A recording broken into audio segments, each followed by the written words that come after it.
suatu hari Yesus memanggil ke-12 muridnya dan memberi mereka kuasa untuk mengusir roh-roh jahat dan melenyapkan segala penyakit serta segala kelemahan. Inilah nama ke-12 rasul itu. Pertama Simon yang disebut Petrus dan Andreas saudaranya, Yakobus anak Zebedius dan Yohanes saudaranya, Filipus dan Bartolomeus, Thomas dan Matius pemungut cukai, Yakobus anak Alfeus dan Tadeus, Simon orang Zelot dan Yudas Iskariot yang mengkhianati Yesus. Ke-12 murid itu diutus oleh Yesus dan ia berpesan kepada mereka, "Janganlah kalian menyimpang ke jalan bangsa lain atau masuk ke dalam kota Samaria, melainkan pergilah kepada domba-domba yang hilang dari umat Israel. Pergilah dan wartakanlah kerajaan surga sudah dekat." Demikianlah Injil Tuhan. Terpujilah Kristus. Saudari-saudaraku terkasih, dalam Injil yang baru saja kita dengar, Yesus memanggil ke-12 muridnya dan mengutus mereka untuk memberitakan kerajaan Allah sudah dekat. Yesus memberikan kuasanya kepada mereka. Ini menunjukkan betapa pentingnya panggilan pribadi yang diberikan Yesus kepada setiap orang percaya. Yesus tidak hanya memanggil para muridnya pada zaman itu, tetapi juga memanggil kita hari ini untuk mengikutinya dengan sepenuh hati. Yesus memberikan instruksi khusus kepada para muridnya untuk tidak pergi ke daerah orang-orang bukan Yahudi atau kota orang Samaria, tetapi hanya kepada domba yang hilang dari kaum Israel.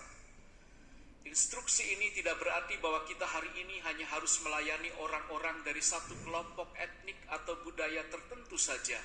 Sebaliknya itu mengajarkan kepada kita untuk memiliki suatu fokus yang jelas di dalam memberitakan Injil, memulai dengan orang-orang di sekitar kita yang belum mengenal Yesus. Yesus memiliki sebuah misi khusus bagi para rasul dalam perjalanan ini.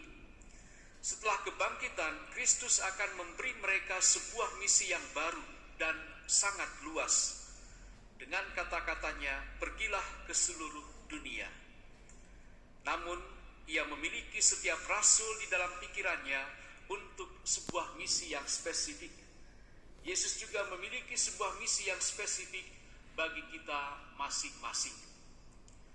Yesus memberikan otoritas kepada para rasul yang berarti bahwa kuasanya akan menyertai mereka kemanapun mereka pergi. Para rasul harus belajar untuk percaya kepada kuasa Kristus untuk bekerja melalui mereka dengan berani memberitakan kerajaan surga. Di dalam baptisan, Yesus memberikan kepada kita keberanian dan kuasa yang sama untuk pergi dan memberitakan kedatangan kerajaan surga.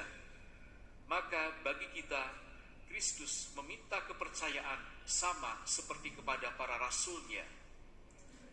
Kedua bacaan hari ini, Kitab Kejadian dan Injil Matius, memiliki hubungan yang menarik dalam konteks panggilan dan pengutusan, pelayanan kepada orang lain, serta kehadiran dan kuasa Tuhan. Kita dapat melihat bagaimana Tuhan secara aktif terlibat dalam kehidupan orang-orang yang dipanggil dan mengutusnya untuk melayani dan menjadi saksi-saksinya.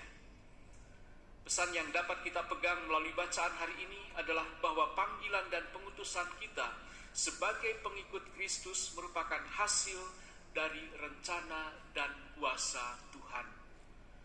Kita dipanggil untuk melayani dan memberitakan kabar baik dengan kasih, pengampunan, dan harapan yang ditemukan dalam Kristus kepada orang-orang di sekitar kita. Kita juga dapat mengandalkan kehadiran dan kuasa Tuhan yang bekerja melalui kita untuk melakukan perbuatan baik dan membawa perubahan bagi dunia ini.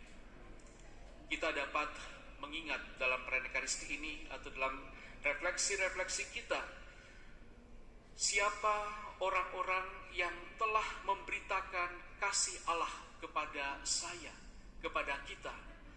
Mungkin itu orang tua kita, guru, katekis, teman, pastor, atau siapapun yang telah membawa kita sampai pada hari ini.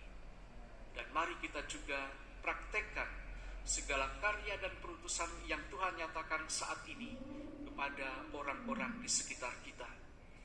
Jangan biarkan rasa takut atau keraguan menghalangi kita dalam melaksanakan panggilan ini. Ingatlah bahwa Yesus telah memberikan kuasanya kepada kita melalui Roh Kudus, dan bersandarlah pada kuasanya. Kuatkanlah iman kita melalui doa, melalui firman-Nya, dan persekutuan dengan sesama orang beriman. Tuhan memanggil kita bukan karena kita sempurna, tetapi karena kasih dan rencana-Nya yang indah bagi hidup kita. Marilah kita mengikutinya dengan kesediaan dan keyakinan, menyerahkan hidup kita sepenuhnya pada kuasa kasih-Nya. Tuhan memberkati.